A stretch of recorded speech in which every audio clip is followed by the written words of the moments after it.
All right. Live stream. Wait, not yet. Live stream. We got just Scotch. Okay, we're doing the live stream. Live stream, because we keep forgetting to talk about it. Yeah, well, I was out of town too. Yeah, it's your fault. I was busy partying it up in Denison. When are we doing the live stream, Daniel? We're doing the live stream this Friday. This Friday. And we're gonna do it at 3. Let's do it at 3. So 3 Central Standard Time. So when everybody's at work. Yeah. Because last time we did a live stream, it was on a Saturday. Yeah, we did.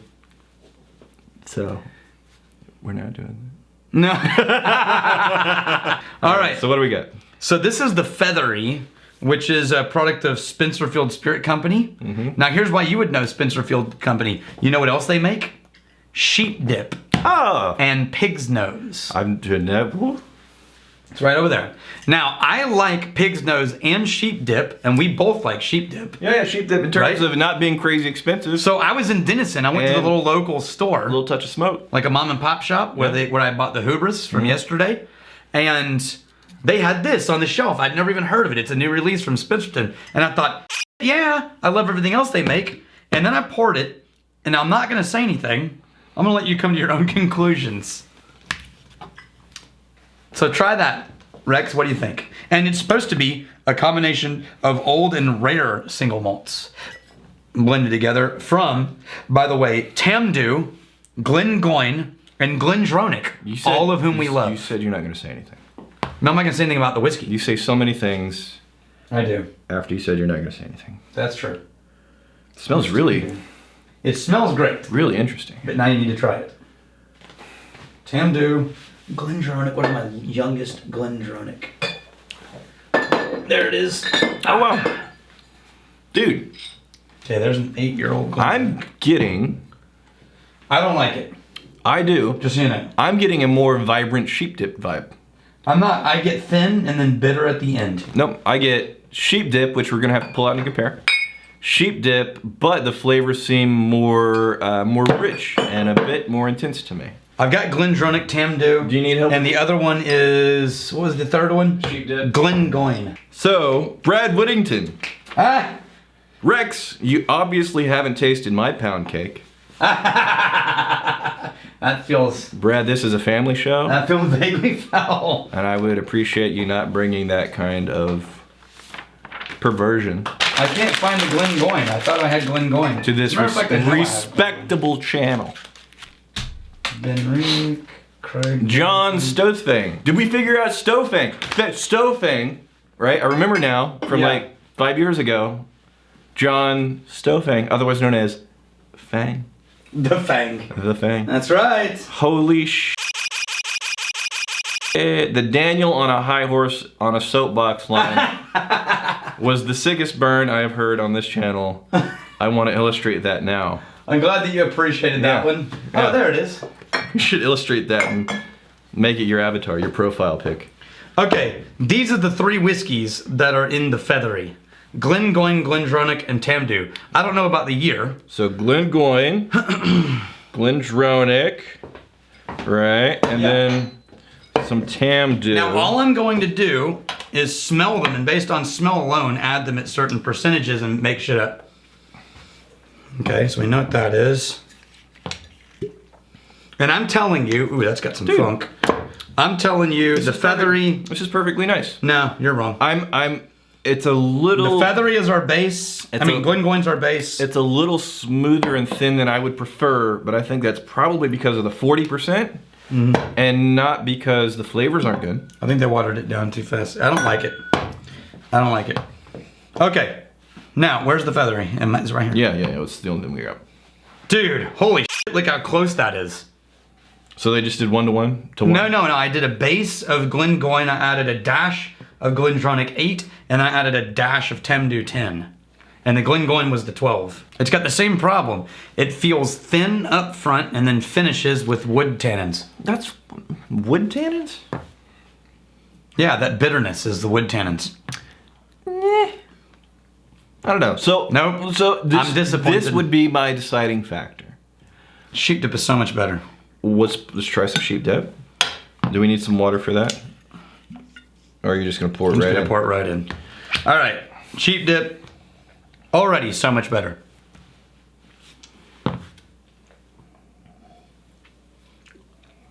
It's got a middle chunk that's nicer. No, man. No. Talking out of your ass. No. They're very comparable in terms of niceness. There's different flavors. Different flavors, and I prefer the flavors of... They're both a little thin. I don't see... This has too much bitterness on the end.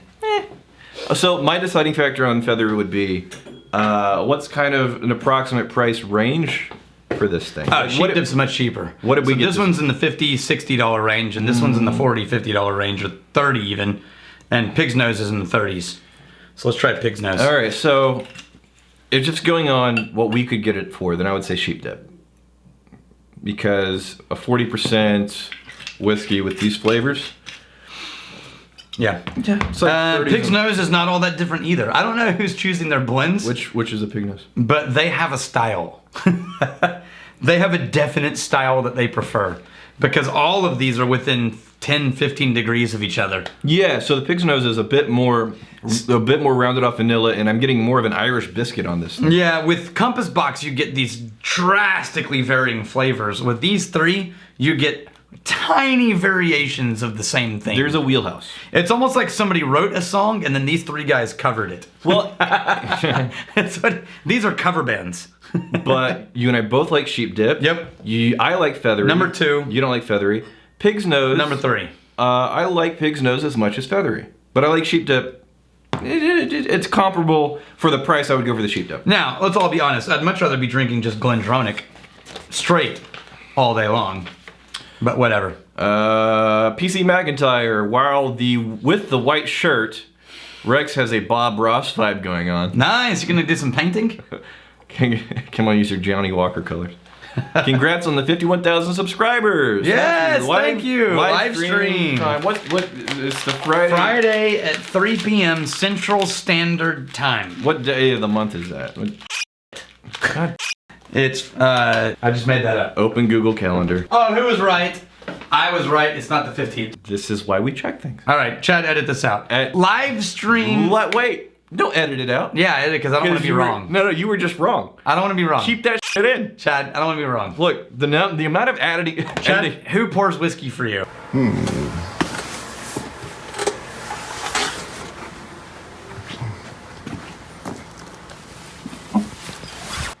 I don't know, Daniel. I guess Chad pours whiskey for Chad. The amount of editing Chad has to do to take out all your wrong information. I do. Chad, who pours whiskey for you? Well, so the live stream is this Friday. Yeah. The 22nd. 3 p.m. Why do you keep saying the same thing over and over? Central Standard Time. Yeah. You already said this. It's in the video. I don't know what you're talking about. People will see it because it don't know what you're talking about. Wasn't edited out. Yeah. Happy Christmas, Chad. Okay, so at 3 p.m. Central Time. Oh, and what's the live stream going to be? We gotta tell people the whiskeys. We're so bad at this. We're really bad. Sorry, guys. We're the worst people in the world. It's going to be the 3 most It's 3 complicated suggestions. It has to be at least 5. That I haven't collected yet. It has to be at least 5. I have the spreadsheet, I just haven't picked the 3. It is the most, it's the 5 best whiskeys for advanced whiskey drinkers. And these are like for complicated whiskeys. This is complex whiskeys.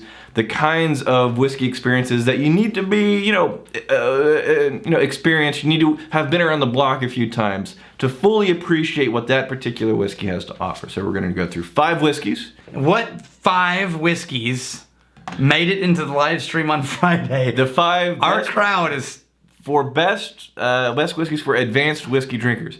Apparently there's a theme for people that have been around the block and they're looking for nuance and complexity. Where do they land, It's Daniel? all Isla except for one. They land in by a long shot. the magical land of Scotland. It wasn't even close. Yeah. So, if you're looking for nuance and complexity, what is the list? Ardbeg Uigeadail, Bruichladdich Laddie, this list will be in the description. Lagavulin 16, Laphroaig 10, Oban, Laphroaig Quarter Cask. Quarter cask. Not 10, Laphroaig 10. Quarter Cask. Right. And Oban 14. Yeah. I agree with all those.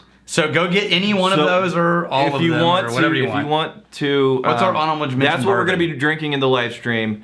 And just in case you're not a Scotch person and you want to drink along with us, we're doing the honorable mention of Angel's Envy Bourbon.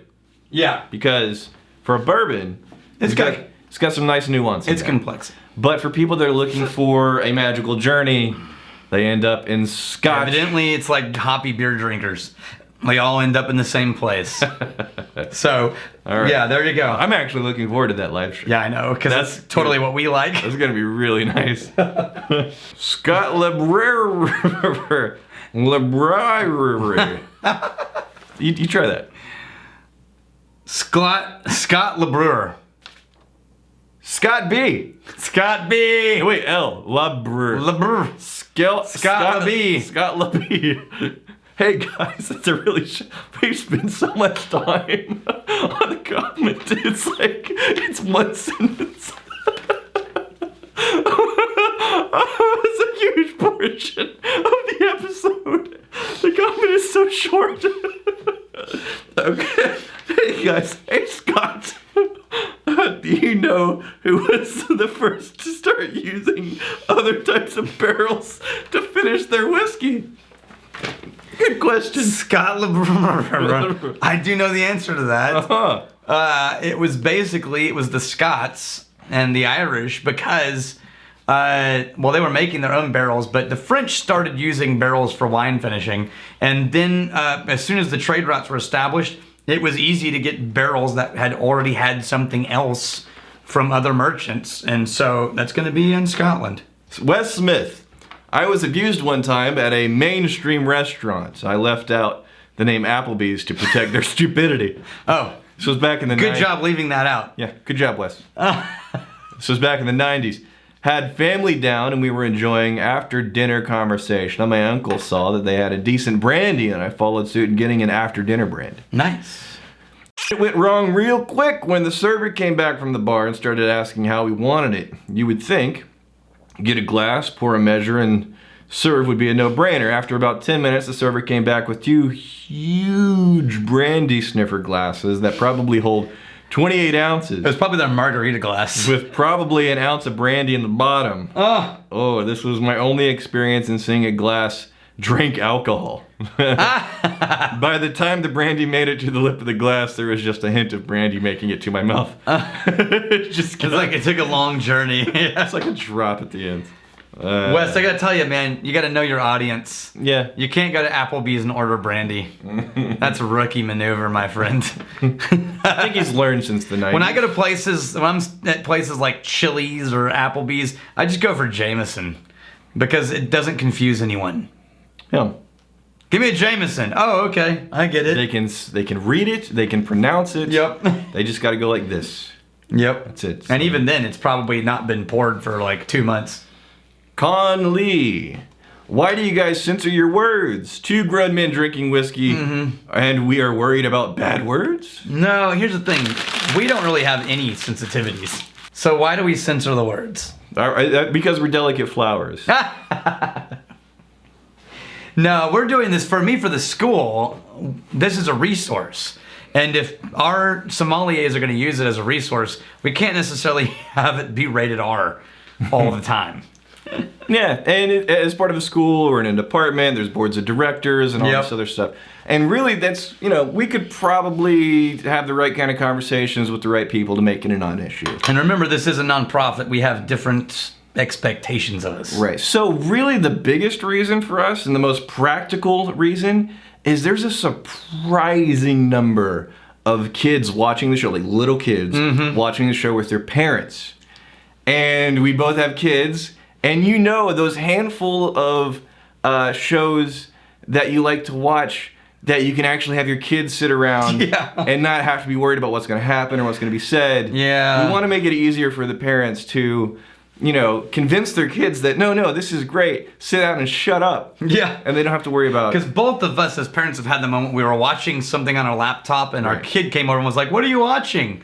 And if we had to hit stop, it's just annoying. Right. So we've even had some parents send videos of, they get the Magnificent Bastard shout out And then they send And their kids watching. So they send like a video of their kids reacting to it. So it's fun, and you know, it's for the kids. Now, if you watch the Biscuits episodes, for the kids of the people. yeah, if you watch the Biscuits episode, Yeah. not filtered. 99% of the time, not filtered. Yeah. 99, and that may hurt us in the YouTube algorithm, quite frankly. But Fuck 'em. you piece of shit! Why would you do that? Here's to fighting, stealing, and drinking. If you fight, may you fight for a friend. If you steal, may you steal a lover's heart. And if you drink, show up for the live stream. May you drink with us. Cheers. Hey, thanks for hanging out with us in the Whiskey Vault. Don't forget to throw in a like, hit that subscribe button on the bottom right, and drop a question or comment down below.